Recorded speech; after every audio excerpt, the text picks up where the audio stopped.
Today I'm going to tell you guys a little bit about screen-free parenting. So this is going to be a little bit of a different fitness video because I'm actually really going to focus on some therapy ideas and some issues that I talk about a lot in my office.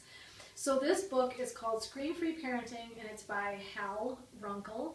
It's R-U-N-K-E-L, in case you can't see that very well. He's an LMFT.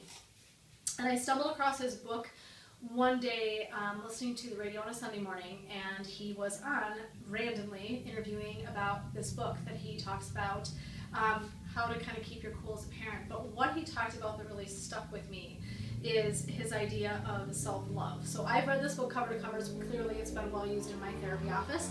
And I've read it cover to cover. It's probably one of the easiest reads I've ever had in my professional career. Super funny, very well humored, and so smart. So the part I want to talk about today that does really relate sort of to fitness and health and nutrition is actually about this idea, and it's about sort of being self-absorbed, selfish. I forgot self-absorbed on here. And so I wanted to kind of talk about this because he addresses it in his book. So on page 200, and I'm just going to read just a little bit because I think it makes so much sense. It's going to kind of be the idea in a nutshell. He says, so many Westerners suffer from the rampant obesity problem.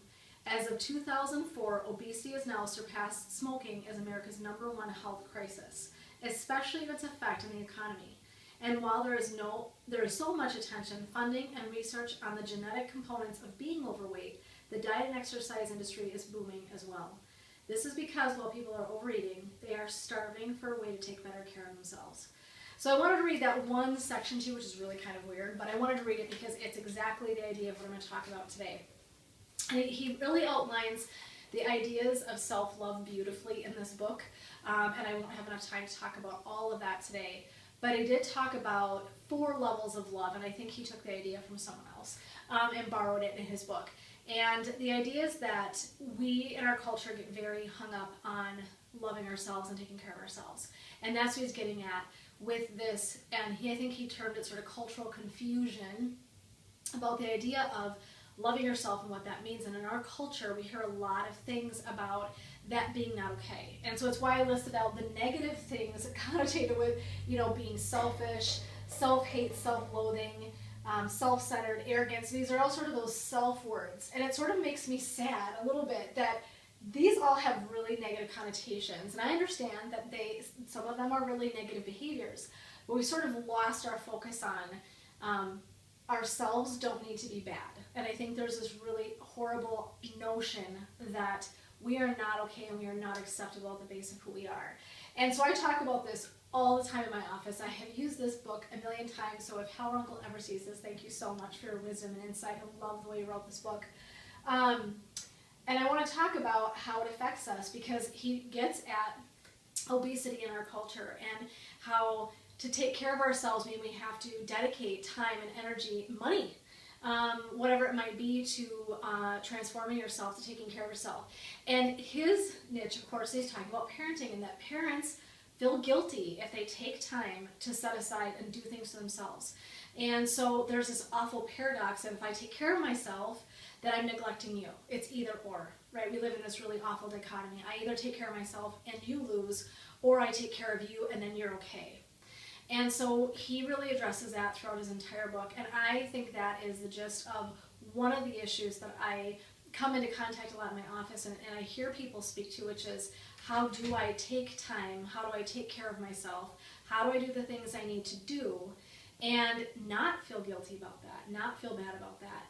And so his idea is that by loving yourself first, and I've been talking about this for years, by loving yourself first means that everything that you do that follows is better. You are a better parent, you are a better friend, a better wife or husband, a partner, whatever that might be. In your career, I'm a better therapist when I take care of myself and I do my fitness and nutrition and I'm consistent. And that is a form of self-love. It is a form of self-care, which I missed on here. And that ideal is very, very hard for us.